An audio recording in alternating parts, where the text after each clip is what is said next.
In the frozen darkness before dawn on December 24, 1944, a German Panzer commander stood in the turret of his Panther tank, somewhere near the Belgian town of Selles. The engine idled beneath him, a low rumble that barely masked the sound of his own breathing in the frigid air. Behind him, stretched along the narrow forest road, sat the remnants of the 2nd Panzer Division.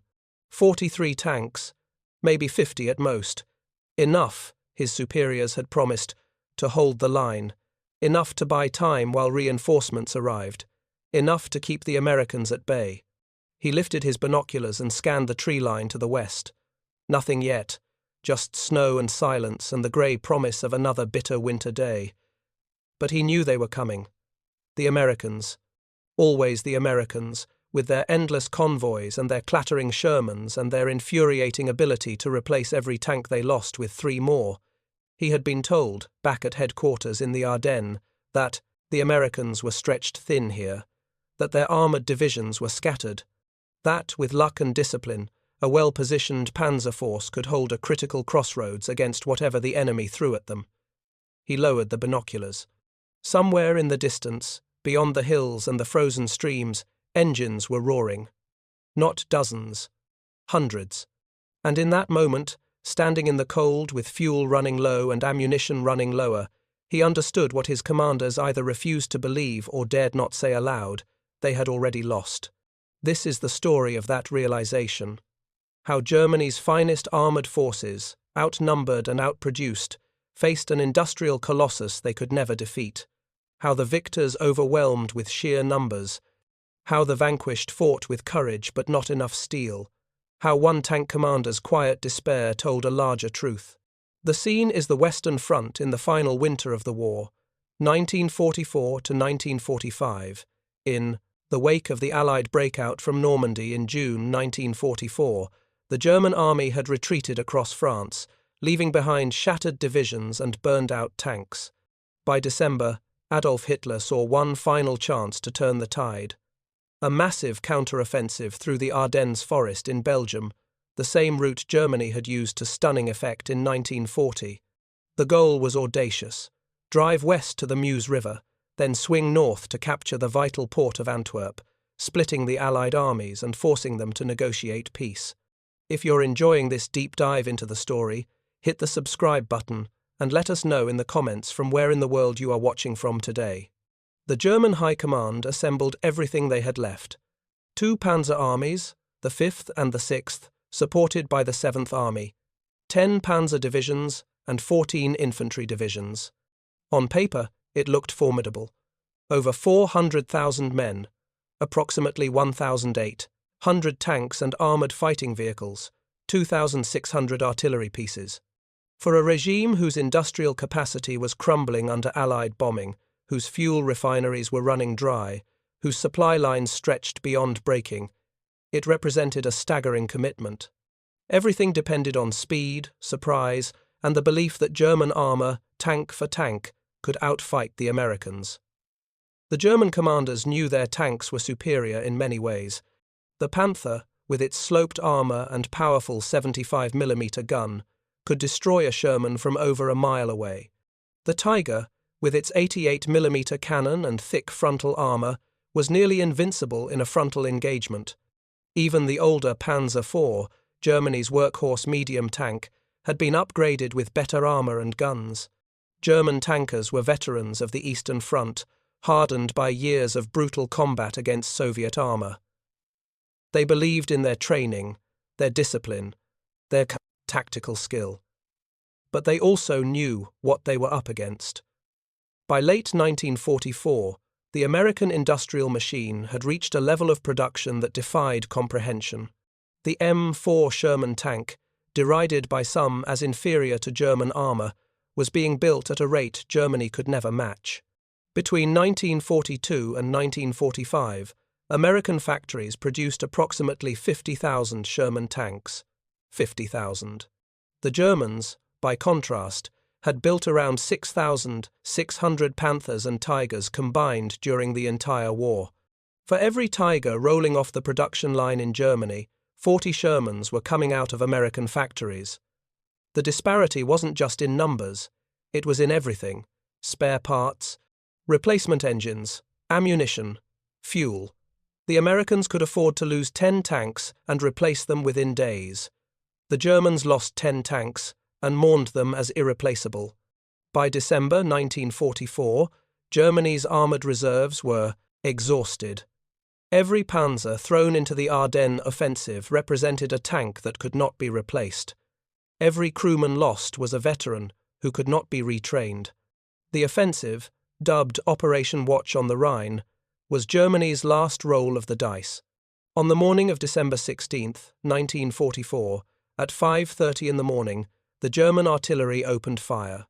For 90 minutes, 1,600 guns pounded American positions across an 80-mile front.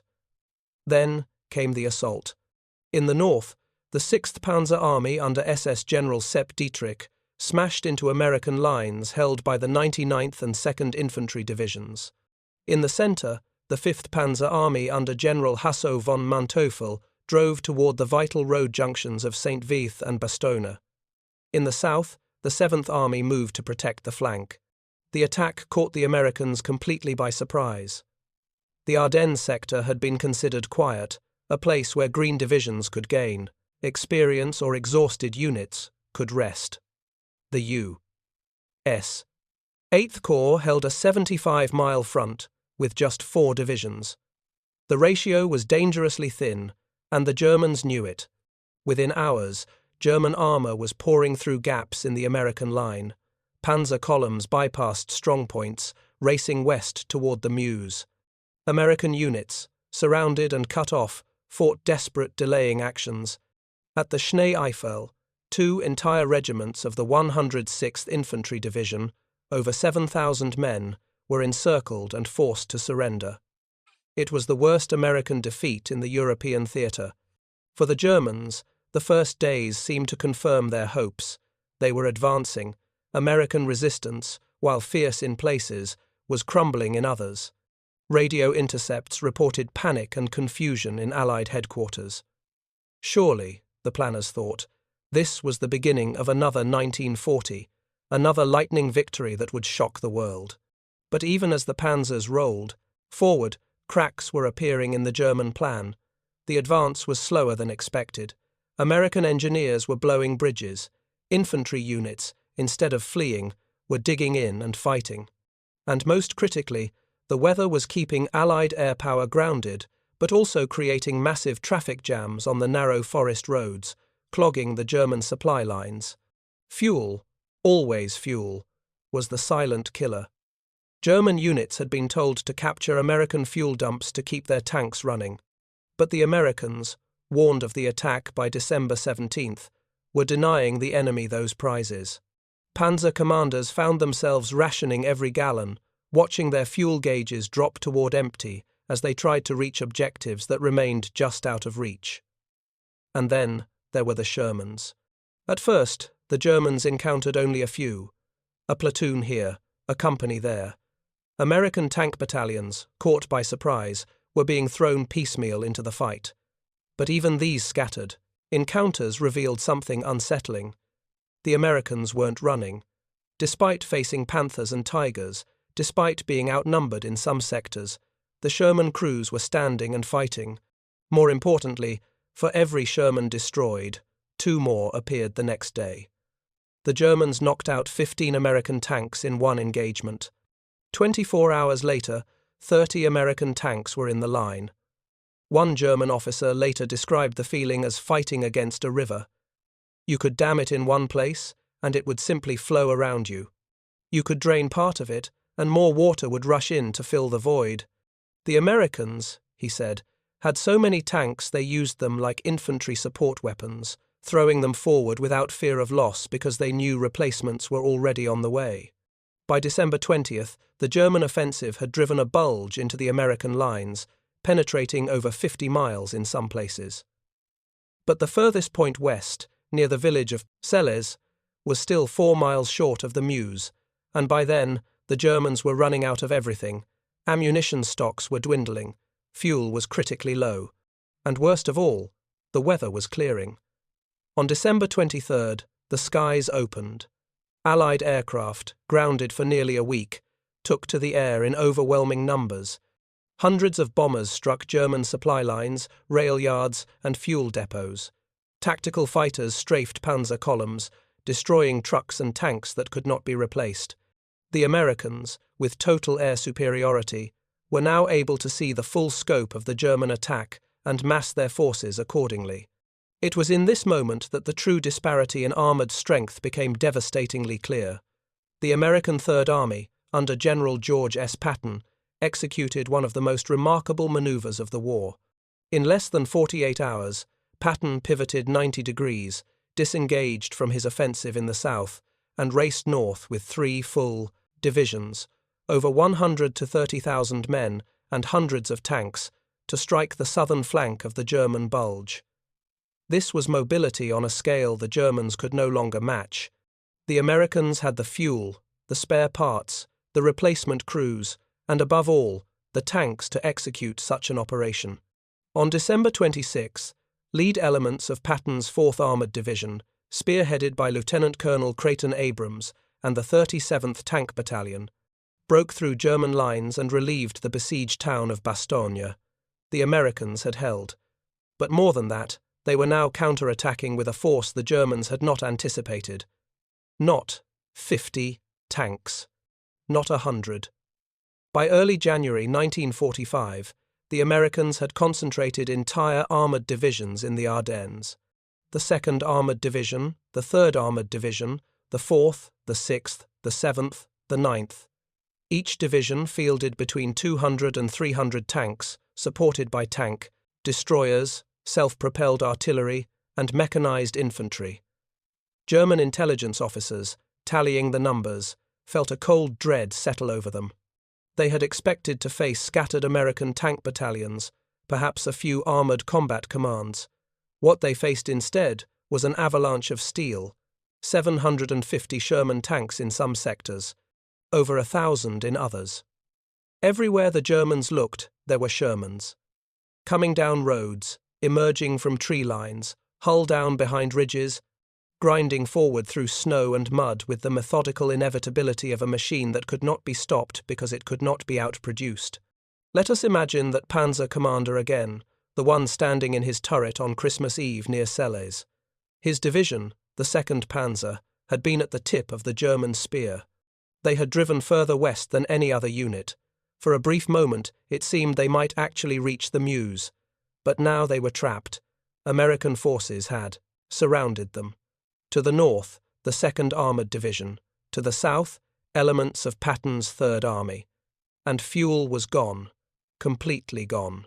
The tanks that remained operational sat motionless, out of gas, their engines cold, their crews huddled inside for warmth.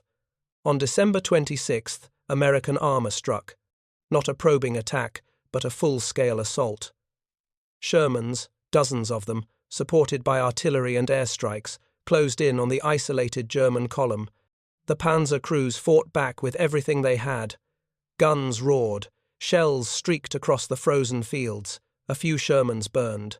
But for every Sherman destroyed, 3 more took its place. The German tanks, immobilized by lack of fuel, were picked off one by one. Crews that tried to escape on foot were cut down by American infantry.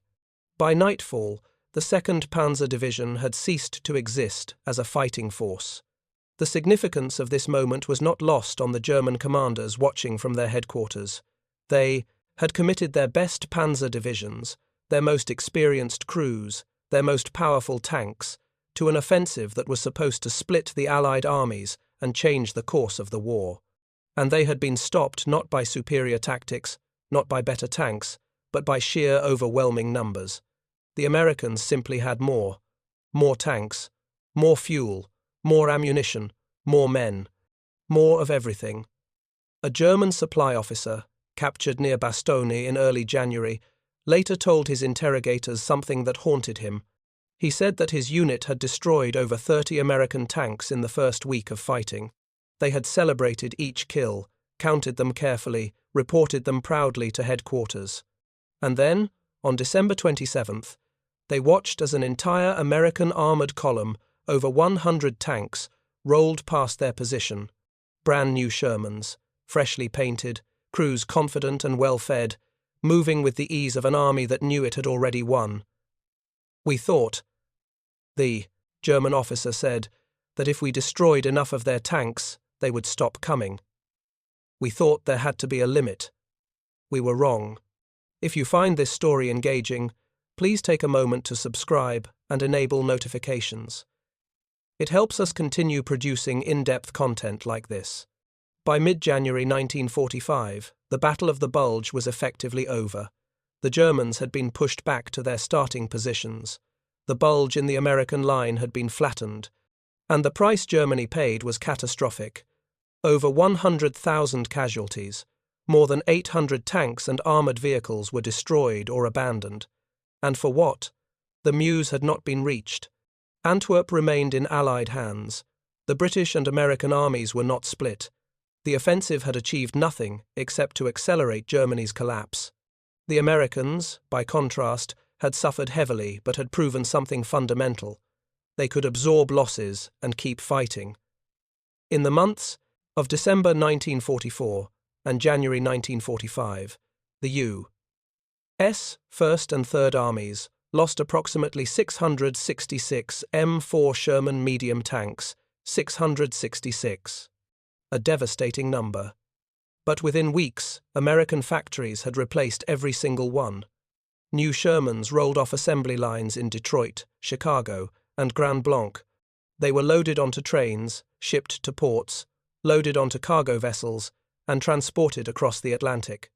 By February, the American armored divisions in Europe were at full strength again, ready to resume the offensive into Germany. Germany, meanwhile, had no such capacity. By February 1945, the German panzer forces on the entire Western Front had been reduced to 190 operational tanks, 533 assault guns, and 87 tank destroyers. Less than 1,000 armoured vehicles to defend against perhaps 10 times that number of Allied tanks. The industrial base that had once produced Panthers and Tigers was now a burning ruin, destroyed by Allied bombers. The factories were gone, the skilled workers were dead or conscripted, the fuel refineries were captured or demolished. The war was over, even if the fighting continued for another 4 months. In the final analysis, the Battle of the Bulge revealed a truth that military historians have debated ever since. Quality matters.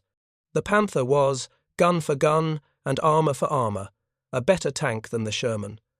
The Tiger was nearly unstoppable in the right terrain. German tank crews were among the best trained in the world.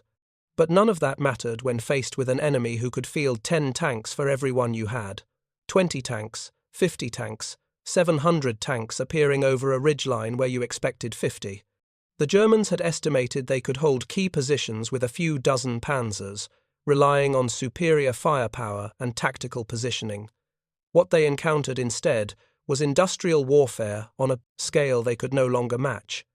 The Americans didn't just bring tanks. They brought entire armoured divisions, supported by air power, artillery, mechanized infantry, engineers, and a logistical network that stretched all the way back to factories in Michigan and Pennsylvania. The Sherman tank, for all its flaws, became the symbol of that industrial might. Not the best tank, but the tank that could be built in such numbers that quantity became its own form of quality. German commanders after the war spoke with a mixture of respect and despair about the American armoured forces they faced in the Ardennes. One panzer general admitted, "We could destroy their tanks. We did destroy their tanks, but they kept coming, always more, always fresh crews, full fuel tanks, stocked ammunition. And we had nothing left. No fuel, no spare parts, no replacements. We fought with what we had, and when it was gone, we surrendered." Another officer described watching an American supply convoy moving up to the front lines in late December. It stretched for miles. Trucks loaded with fuel, ammunition, food, spare tank tracks, replacement engines, medical supplies, winter clothing, everything an army needed to fight and sustain itself. Behind that convoy was another, and another. The roads were filled with American vehicles, an endless stream of material moving forward. The Germans, by contrast, were cannibalizing disabled tanks for parts, siphoning fuel from one vehicle to keep another running, rationing ammunition down to the last shell. The psychological impact of facing such overwhelming material superiority cannot be overstated. German tank crews, even the most fanatical believers in the regime, began to understand that courage and skill alone could not win. They could knock out 5 Shermans in an engagement and feel a surge of pride, only to see 10 more Shermans roll into position the next morning. They could hold a town for days against repeated American assaults, only to be bypassed and surrounded as American armor found another route. The war had become, in their eyes, not a contest of warriors, but a contest of factories. And they knew which side had more factories. The mathematics of industrial warfare. The story of the Battle of the Bulge is often told as a tale of heroism and dramatic winter combat, but at its core, it was a story of arithmetic. Cold, merciless arithmetic that no amount of tactical brilliance could overcome. By January 1945, German commanders were beginning to understand what their strategic planners had refused to acknowledge. They were fighting a war of attrition against an opponent who could outlast them indefinitely. Consider the numbers with brutal clarity. In December 1944, Germany committed approximately 1,800 tanks and assault guns to the Ardennes offensive. This represented nearly every operational armoured vehicle the Wehrmacht could scrape together on the Western Front. Each Panther tank that rolled into Belgium represented months of production time, thousands of man-hours, increasingly scarce raw materials, and fuel that Germany could barely afford to burn. Each Tiger tank was a masterpiece of engineering that took twice as long to build as a Sherman, and required components that were becoming impossible to source as Allied bombers systematically destroyed German industry. The Americans, by contrast, were operating from a position of almost incomprehensible material abundance. The United States produced more tanks in 1943 alone than Germany produced during the entire war. By late 1944, American tank production had reached such heights that the primary logistical challenge wasn't building tanks, but deciding where to store them all. Thousands of Shermans sat in depots across Britain, France, and the United States, waiting to replace losses that might never occur.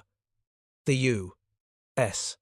Army could afford to be profligate with armor in ways the Germans found almost insulting. American commanders developed tactics that German officers viewed as wasteful but devastatingly effective. When faced with a German strongpoint defended by Panthers or Tigers, American doctrine called for overwhelming force, not a careful flanking maneuver with a handful of tanks, but a direct assault with dozens. The Americans would accept losses that would have crippled a German unit, knowing that every destroyed Sherman would be replaced within days, while every destroyed Panther was gone forever. This wasn't reckless abandon. It was calculated industrial warfare, using material superiority as a weapon in itself. The logistics of collapse. Behind every tank battle in the Ardennes was a more fundamental struggle over logistics, and here the disparity between the two sides became even more stark. The German offensive had been planned with the knowledge that fuel would be scarce. Panzer divisions were given enough fuel to travel roughly 100 kilometers, barely half the distance to their objectives. The plan relied on capturing American fuel dumps along the route, a gamble that revealed the desperation of Germany's strategic position. An army that must steal fuel from its enemy to continue fighting is already defeated. It simply hasn't accepted the reality yet. The Americans faced no such constraints. Behind the front lines, a vast logistical network pumped fuel, ammunition, and supplies forward with assembly line efficiency. The Red Ball Express, the famous truck convoy system that had supplied Allied armies racing across France, had established a supply infrastructure the Germans could only envy. American fuel depots near the Ardennes contained millions of gallons of gasoline. When one depot was threatened, engineers simply destroyed it and retreated to another, knowing replacement fuel was already on its way from ports at Antwerp and Le Havre. German commanders watched this logistical display with growing despair. A Panzer division required approximately 300 tons of supplies per day to remain combat effective. Fuel alone consumed half that requirement. By late December, most German armoured units in the Ardennes were receiving less than 100 tons per day, and sometimes nothing at all. American armoured divisions, by contrast, received an average of 500 tons of supplies per day, delivered with clockwork regularity by truck convoys that seemed immune to German interdiction efforts. The weather break on December 23 transformed this logistical imbalance into a catastrophe for Germany. Once Allied aircraft could fly, the skies filled with hundreds of fighter bombers hunting German supply convoys. P-47. Thunderbolts and Hawker Typhoons roamed freely over roads and rail lines, destroying trucks, trains, and horse-drawn wagons with impunity. German units that had been desperately short of supplies now received nothing at all. Panzer crews watched their fuel gauges drop to empty and knew that no resupply was coming. They were stranded, powerful weapons rendered useless by lack of gasoline. The Americans, meanwhile, were receiving not just supplies but reinforcements. Infantry divisions were trucked into the Ardennes from quiet sectors. Artillery battalions arrived by rail. And most critically, armoured divisions that had been refitting or training in rear areas received orders to move to the front. These weren't battered units scraped together from survivors. They were fresh, well-equipped formations with full strength in tanks and men. The 3rd Armoured Division arrived in the battle zone with 232 Sherman tanks, 83 Stuart light tanks, and a full complement of tank destroyers and self-propelled artillery. The Germans had nothing comparable to deploy. Their reserves were exhausted. The human cost of industrial disparity. Behind the statistics of tank production and fuel tonnage were men, and the Battle of the Bulge exacted a terrible price from both sides. But even in casualties, the industrial disparity between America and Germany manifested itself in ways that proved decisive. American soldiers wounded in the Ardennes were evacuated to field hospitals, equipped with the latest medical technology, staffed by highly trained surgeons, and stocked with abundant supplies of blood plasma, antibiotics, and surgical equipment. Survival rates for wounded American soldiers in World War II were the highest in history up to that point. German wounded, by contrast, often died not from their injuries but from lack of medical care. German field hospitals in the Ardennes were critically short of everything: bandages, morphine, antibiotics, blood for transfusions. Surgery was performed under primitive conditions, often by candlelight, as electrical generators ran out of fuel. Wounded soldiers who might have survived with proper care died of shock, infection, or blood loss. The Wehrmacht's medical services, like its armoured forces, were victims of Germany's collapsing industrial base. The same disparity extended to basic soldier welfare. American troops in the Ardennes, despite fighting in brutal winter conditions, received regular hot meals, winter clothing, and replacements for worn-out boots and uniforms. Supply sergeants complained about excess inventory.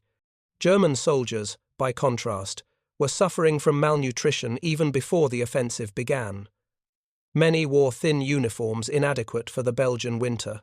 Frostbite casualties among German units sometimes exceeded combat casualties. An army cannot fight effectively when its soldiers are cold, hungry, and sick, no matter how superior its weapons might be.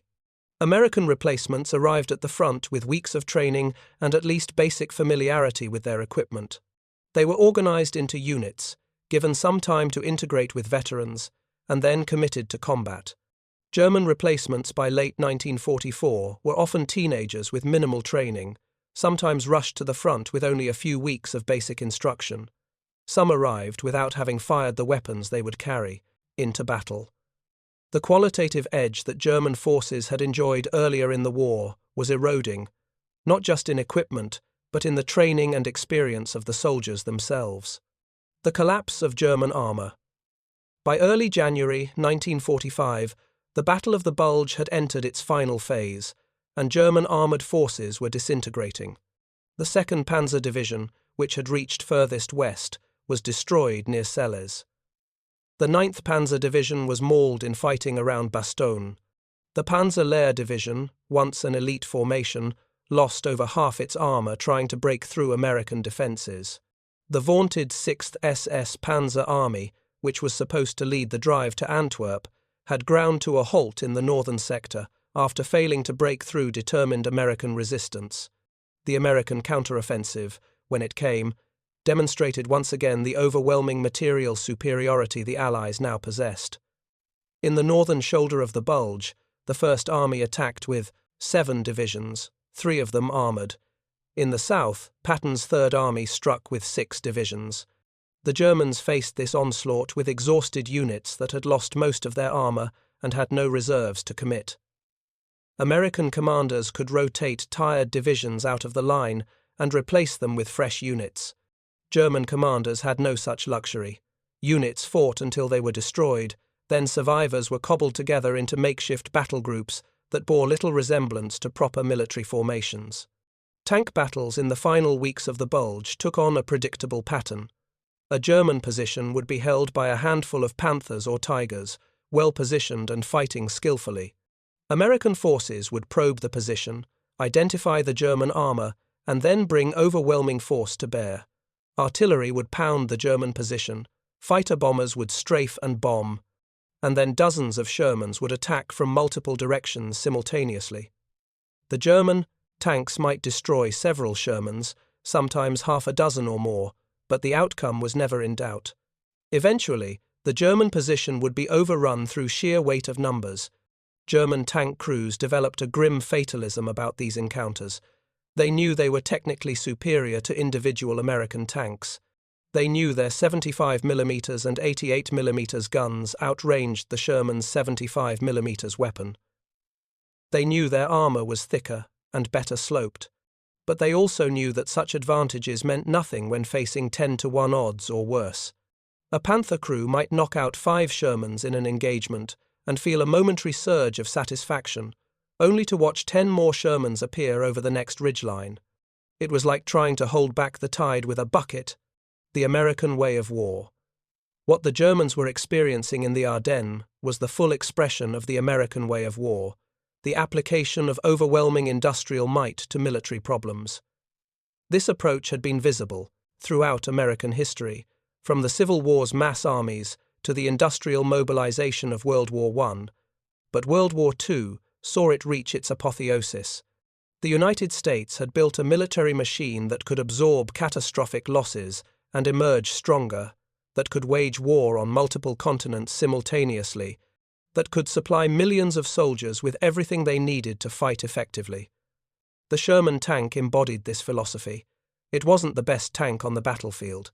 German tankers were right to mock its thin armour and inadequate gun. A Panther could destroy a Sherman at ranges where the Sherman couldn't even effectively return fire. But the Sherman had virtues that mattered more than pure battlefield performance. It was reliable, breaking down far less frequently than German tanks. It was easy to maintain, with a simple design that allowed field mechanics to keep them running. It was comfortable for its crew, which meant American tankers could fight longer, without exhaustion. And above all, it could be produced in vast numbers. American tank doctrine reflected this industrial reality. While German doctrine emphasized tank-on-tank combat, with Panthers and Tigers hunting enemy armor, American doctrine used tanks primarily as infantry support weapons. Shermans were meant to work closely with infantry, suppressing enemy positions, destroying fortifications, and exploiting breakthroughs. Tank destroyers, not Shermans, were theoretically responsible for killing enemy tanks. In practice, this meant American armor was used liberally, even wastefully by German standards, but the doctrine worked because America could afford to use tanks that way. The Germans, by contrast, were forced into a defensive mindset by their material constraints. Every Panther was precious and had to be conserved. Armor was concentrated at critical points and used sparingly. Aggressive maneuvers that might result in tank losses were avoided unless absolutely necessary. This defensive posture, born of scarcity, made German armor less effective even when it enjoyed local superiority. An army that cannot afford to take risks, that must husband every resource, that counts every loss as irreplaceable, is already losing, even when it wins tactical victories. The view from German headquarters. In German headquarters behind the lines, The reality of defeat was setting in even as desperate fighting continued at the front. Staff officers pored over casualty reports and loss assessments with growing horror. The Ardennes offensive had cost Germany over 800 tanks and assault guns, roughly half the armoured strength committed to the operation. Production reports showed that German factories, those still operating after months of Allied bombing, could produce perhaps 800 tanks total in the next 6 months. And that assumed the factories remained operational, the workers remained alive, and raw materials continued to arrive, all increasingly unlikely assumptions. American loss reports, obtained through intelligence sources, told a different story. The Americans had lost approximately 666 medium tanks in the same period, a devastating number by German standards, more than the entire tank production capacity of Germany for half a year. But American production reports, carefully analyzed by German intelligence officers, showed that American factories had produced over 1,200 new tanks in December alone. The Americans had not only replaced their losses but increased their overall strength. The arithmetic was inescapable and damning. Some German commanders began to speak openly about the impossibility of their situation, though carefully and only among trusted colleagues. One Panzer general, in a conversation with his chief of staff that was later recorded, put it bluntly, "We are trying to fight an industrial power with an agricultural economy. We scrape together 1,000 tanks and think we have an army. They lose 1,000 tanks and consider it a setback, not a catastrophe. We cannot win a war of attrition against an enemy who produces more in a month than we can produce in a year." Hitler, of course, refused to accept such defeatist talk. He continued to demand that his armies hold every inch of ground, launch counterattacks with non-existent reserves, and somehow find the strength to resume offensive operations. The Führer's detachment from reality was nearly complete by early 1945. He studied maps that bore little resemblance to the actual situation at the front, moved divisions that no longer existed, and issued orders to tank units that had been destroyed weeks earlier. His subordinates, knowing that bearing bad news could result in dismissal or worse, told him what he wanted to hear rather than the truth. But at the tactical level, German commanders knew the war was lost. They continued to fight, some from loyalty, some from fear of what would happen if they stopped, some from a simple soldier's determination to do their duty until the end. But the aggressive confidence of 1,940, or even 1,943, was gone, replaced by grim resignation. The Americans were coming, with thousands of tanks and overwhelming air power, and nothing could stop them. The Battle of the Bulge became a case study in military academies after the war, analyzed by tacticians and strategists, trying to understand what had happened and why. The lessons seemed obvious on the surface. Quantity has a quality all its own. Logistics wins wars. Industrial capacity determines military outcomes. But the deeper lesson was more subtle and more troubling for military theorists who wanted to believe that skill and courage could overcome material disadvantages. The Bulge demonstrated that in modern industrial warfare, there comes a point where qualitative superiority becomes irrelevant. The Panther was indeed a better tank than the Sherman in almost every measurable category. But when you're facing 7 Shermans for every Panther, those measurements don't matter. When your tank runs out of fuel because the supply chain has collapsed, it doesn't matter how thick your armor is. When your crew is exhausted and malnourished while the enemy crew is fresh and well-fed, your superior training provides less advantage than it should.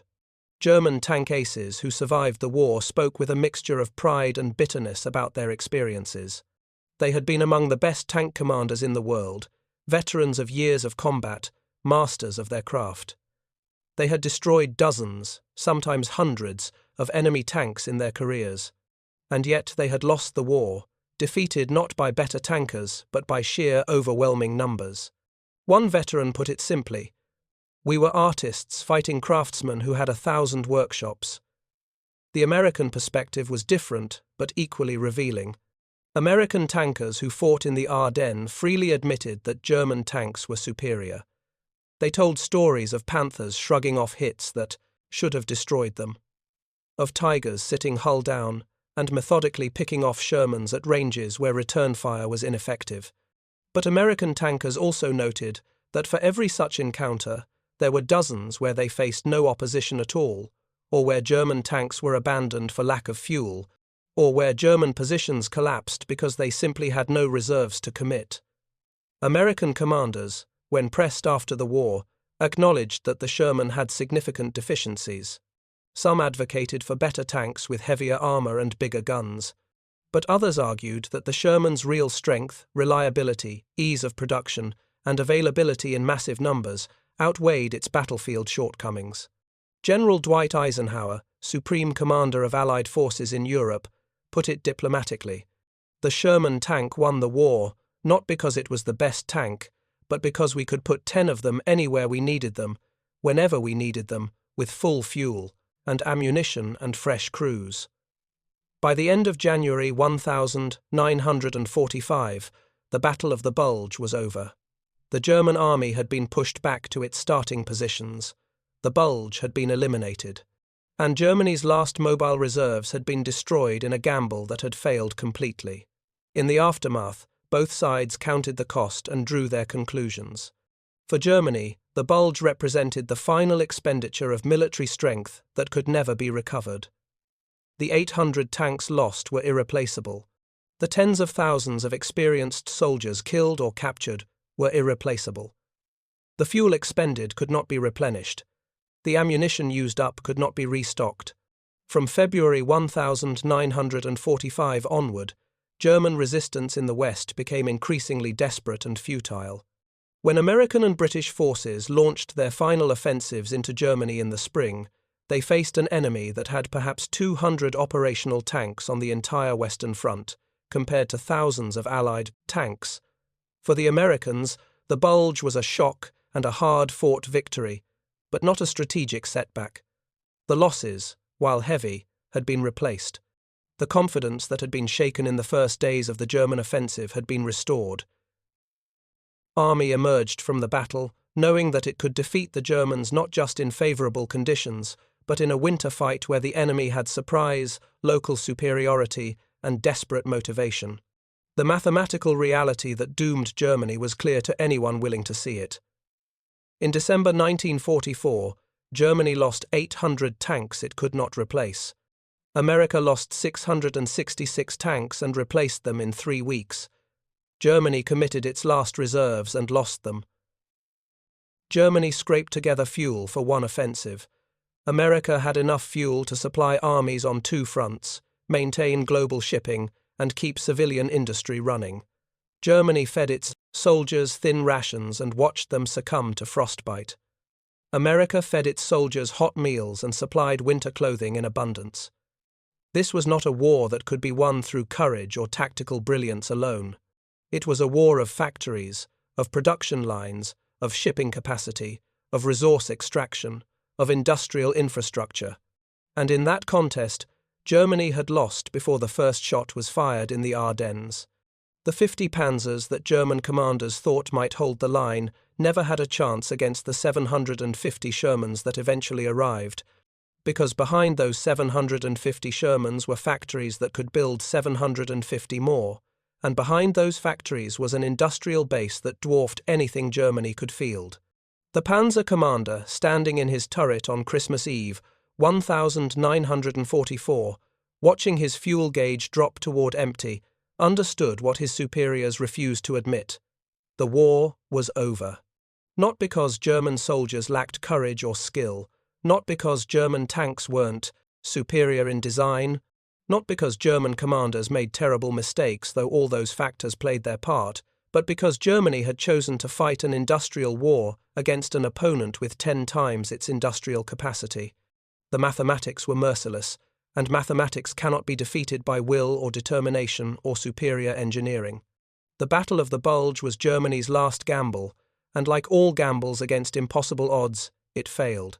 The line collapsed not because 50 Panzers couldn't fight, but because 50 Panzers, or even 800 Panzers, were never going to be enough against an enemy who could field thousands and replace every loss within days.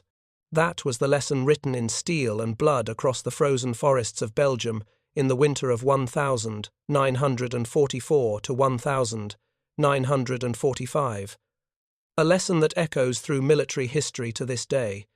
In modern warfare, industrial might trumps tactical excellence, and quantity, when sufficiently overwhelming, becomes its own form of quality. Thank you for watching. For more detailed historical breakdowns, check out the other videos on your screen now, and don't forget to subscribe.